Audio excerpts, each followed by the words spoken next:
दोस्तों, नीतीश कुमार वक्त व्हील के मसले पर नरेंद्र मोदी के साथ जाकर क्या खड़े हुए, मानो जेडीयू के ऊपर आफत सी आ गई। नीतीश कुमार के पार्टी में लगातार इस्तीफे हो रहे हैं। नीतीश कुमार को लगा कि ये अभी की नाराजगी है, धीरे धीरे टल जाएगी, लेकिन मानो ऐसा हुआ नहीं। जेडीयू नेता परवेश सिद्दीकी वक्त कानून के खिलाफ सुप्रीम कोर्ट पहुंच गए। उनका कहना है कि नीतीश कुमार ने मुस्लिमों का भरोसा तोड़ा है। ललन सिंह और संजय झा दोनों बार बार कहते रहे कि जो नेता पार्टी छोड़ रहे हैं उनको जानता ही कौन है, लेकिन दोस्तों नीतीश कुमार इस बात को समझ चुके हैं कि ये वो नेता हैं जो झंडा उठाते हैं, नारे लगाते हैं, मीटिंग्स करवाते हैं, बूथ के ऊपर बस्ता लगाते हैं। यानी ये कहे कि ये जमीन पर काम करने वाले लोग हैं, इनको नाराज नहीं किया जा सकता है। और इसीलिए अब नीतीश कुमार ने अपनी गलती को ठीक करना चाह रहे हैं। और दोस्तों, एक ईद 31 मार्च को थी, आपको ध्यान होगा, ईद मिलन कार्यक्रम भी हो गया, लेकिन नीतीश कुमार ईद के इतने दिनों के बाद ईद मिलन कार्यक्रम के भीतर पहुंचे। जेडीयू के एमएलसी खालिद अनवर के घर पे ये ईद मिलन समारोह रखा गया था। यहां पर नीतीश कुमार अपने उसी पुराने वाले अंदाज में दिखे, सिर पर मुस्लिम टोपी, हाथ जोड़े हुए और मुस्लिमों से गले लगते रहे।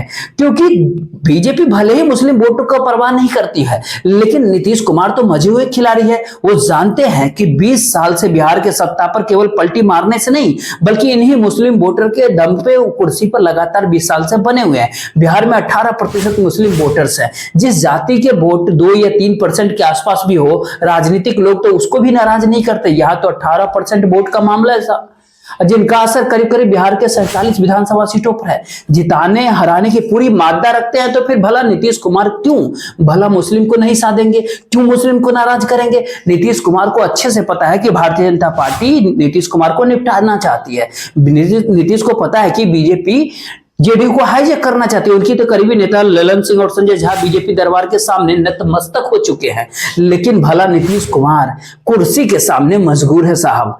पहले दोस्तों एक बात समझिए कि नीतीश कुमार को ऐसा लगा कि ये गुस्सा, ये नाराजगी जो है बस समय के साथ धीरे धीरे करके टल जाएगी, लेकिन जब उन्होंने देखा कि सैकड़ों इस्तीफे हो रहे हैं उनके पार्टी में, हर रोज कोई ना कोई पार्टी को छोड़ रहा है, पार्टी का सत्यानाश हो रहा है, तब जाकर नीतीश कुमार को ऐसा लगा कि अब अगर पार्टी को न संभाला तो आने वाले वक्त में जेडीयू का अस्तित्व ही खत्म हो सकता है। इसीलिए नीतीश कुमार ने मुस्लिमों को मनाने में ही अपनी पार्टी की भलाई समझी। और दोस्तों, नीतीश कुमार पूरे रमजान रोजा इफ्तार करते रहे, मुस्लिमों से मिलते जुलते रहे, और ईद के बाद ऐसा झटका दिया कि मुस्लिम समाज हैरान हो गया और नीतीश कुमार के ऊपर भड़क गया। और ऐसा भड़का कि नीतीश का पुतला तक जलाया जाने लगा। इधर खबर है कि नीतीश कुमार के पार्टी के कई मंत्री जो मुस्लिम वोट्स के भरोसे जीतते हैं वो नाराज हैं। नीतीश कुमार ने उनको मनाने के लिए खजाना ही खोल दिया है, सैलरी और भत्ते बढ़ा दिए, लेकिन मुस्लिमों के बीच में अभी ये मैसेज नहीं पहुंच पा रहा है कि नीतीश कुमार सबके बारे में सोचते हैं। तो ऐसे में नीतीश कुमार ने अब सोचा कि ईद मिलन कार्यक्रम के भीतर पहुंचकर सबको एक संदेश दे दिया जाए कि नीतीश सबके हैं। अब केवल पोस्टर्स पर लिख देने से कुछ थोड़ी ना होगा। अगर सबके नीतीश हैं तो फिर सबका दिखाना तो पड़ेगा और होना भी पड़ेगा। अब दोस्तों, बिहार के राजनीतिक गलियारों के भीतर तो ये भी चर्चा है कि ईद मिलन कार्यक्रम खुद नीतीश कुमार के कहने पर ही रखा गया था। एक दो नेता तो नाराज है नहीं, कई एमएलसी हैं जो नीतीश कुमार के सामने अपनी बात रख चुके हैं। तो भला नीतीश कुमार को भी अब ऐसा लगने लगा है कि मुस्लिमों को नाराज करके उनकी पार्टी का सिर्फ नुकसान ही होना है। जिस बिहार के भीतर बहुमत का आंकड़ा 122 सीटों का है, वहां पर अगर 40 सीटों के ऊपर मुस्लिम की नाराजगी अगर झेलनी पड़ गई तो भला 70 तो छोड़ दीजिए साहब, सम्मानजनक सीटें भी नहीं मिल सकती है। मौके की नजाकत को समझने में नीतीश कुमार काफी माहिर है। नीतीश कुमार गुना गणित में काफी एक्सपर्ट है। दरअसल जेडीयू के भीतर आजकल केवल ललन सिंह और संजय झा की ही चलती है। ये दोनों ही नेता जो चाहते हैं वो पार्टी के भीतर होता है। आपको ध्यान होगा कि कुछ दिन पहले ही निशांत कुमार के पोस्टर्स लग रहे थे। कहा जा रहा था कि नीतीश के बेटे निशांत राजनीति में आएंगे और चुनाव लड़ेंगे, लेकिन खुद ही आपने देखा होगा कि निशांत अचानक ही गायब हो गए और वो कहीं पर भी नजर नहीं आ रहा है। किसके कहने पर ऐसा हुआ होगा? ऐसा क्यों हुआ होगा?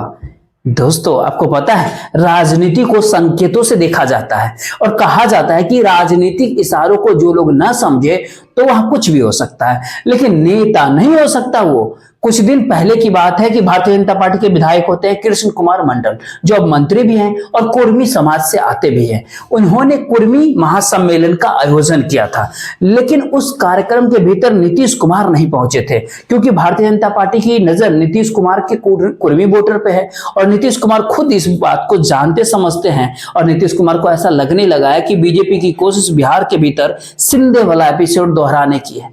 दोस्तों, जब अमित शाह ये कहते हैं कि मुख्यमंत्री पार्लियामेंट्री वोट तय करेगा, जब विजय सिन्हा ये कहते हैं कि बिहार में बीजेपी की अपनी सरकार हो, ये अटल जी का सपना था, जब दिलीप जायसवाल शाह की बात का समर्थन कर देते हो, तो इतना तो कोई भी संकेत के भाषा में समझ जाए कि बीजेपी का आखिर मंशा बिहार में क्या है और बीजेपी चाहती क्या है बिहार में। इसीलिए नीतीश कुमार ने अब अपनी गलती को सुधारना शुरू कर दिया है, मुस्लिमों के बीच जाना शुरू कर दिया है। बात केवल इतनी सी है दोस्तों कि नीतीश कुमार ये भाप लिए हैं, समझ लिए हैं कि बीजेपी उनकी कुर्सी पर निगाहें जमाई बैठी है। अगर नीतीश कुमार के विधायक 40 से नीचे हुए तो बीजेपी इस बार बिहार में सीएम अपना बनाएगी और इस बार नीतीश कुमार की पार्टी को खुद को मजबूत करना है।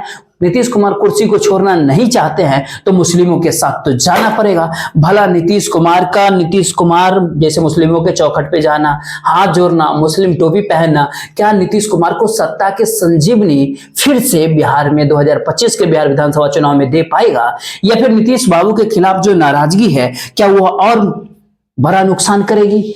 फिलहाल इस वीडियो में इतना ही। नीतीश कुमार के हर खबर पे हमारी नजर है। वीडियो को शेयर कर दीजिएगा, वीडियो को लाइक और चैनल को सब्सक्राइब जरूर कीजिएगा। जय हिंद, जय भारत।